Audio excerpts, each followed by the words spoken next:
Hey everybody, John with Mayco here. Today I'm going to show you everything you ever needed to know about using our crystal glazes, both Jungle Gems and Crystalites. So let's look at how exciting and fun crystal glazes can be for you to use. So throughout this video I'm going to show you what's exactly in this bottle, how you use it, and some really cool examples of 3 different creative ways for you to use the product. So let's start out by talking about what exactly is this crystal glaze.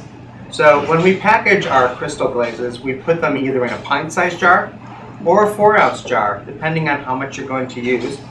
And it's a non-toxic glaze that we actually add little crystal bits that we make here at Mayco right into the jar. We mix them together.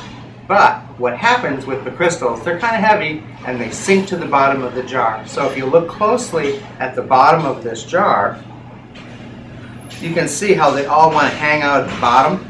So you need to get in there and wake those crystals up, shake it up, and stir it up. Both of those movements will get them all mixed up, all jazzed together, all blended together, so that when you brush them out, you're going to get a nice even distribution of the crystals. So who loves crystal glaze? I love crystal glaze. You're going to love crystal glaze. If you're an artist that sometimes you have a project in front of you and you're just stumped, what the heck am I going to do with it? I can't draw really well.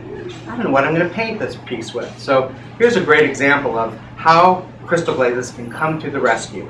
So they're literally art in a jar. They do the work so you don't have to. So on this plain ordinary pot, it's like, I don't know what I want to put on here, but I know I like the colors. I know my palette in mind. So I grab a bottle of a Jungle Gem or Crystalite, mix it up, and apply 3 coats all over. So look what happens to this plain, boring, plain piece of ceramic bisque that was fired first to cone 04. Put the crystals all over it and look. The hardest part was choosing which of the many different Jungle Gems or Crystalites I wanted to use. So I put it all over the piece, fired it to shelf cone 05 or 06. Notice the firing range there. And voila, the color did all the work, the kiln came in and helped. All I did was pick the color and put it on, and voila, I've got a beautiful piece of art that the product did all the work for me. So let's look inside the jar. What's going on in there? So we know that it's a glaze that's liquid. We know that we've got those crystal bits in there. We're going to mix them up. We're going to brush them all over a piece. I've got an example here that I've already brushed out for you on a piece of bisque to show you just what these crystals look like when you're brushing them on.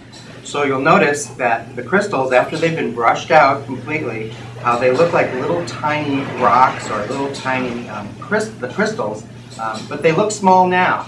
But beware, they're going to bloom open and get a lot bigger and blossom into bursts of color. So when you're brushing this out, make sure you don't overload the area with crystals. So just like when you're baking chocolate chip cookies, you don't want to put them too close together on the sheet because they're going to grow a bit and you don't want them to touch and grow too big. So here's what happens after firing. This is the same glaze you just looked at prior to firing, and look at how gorgeous this pops open with color, and they just get much bigger and much brighter and just beautiful, beautiful color assortment. So I hope that gave you a little bit of an invitation to explore more fun and exciting things that you can do with our crystal glazes. Watch for other videos that go in depth about more techniques, and we'll see you again.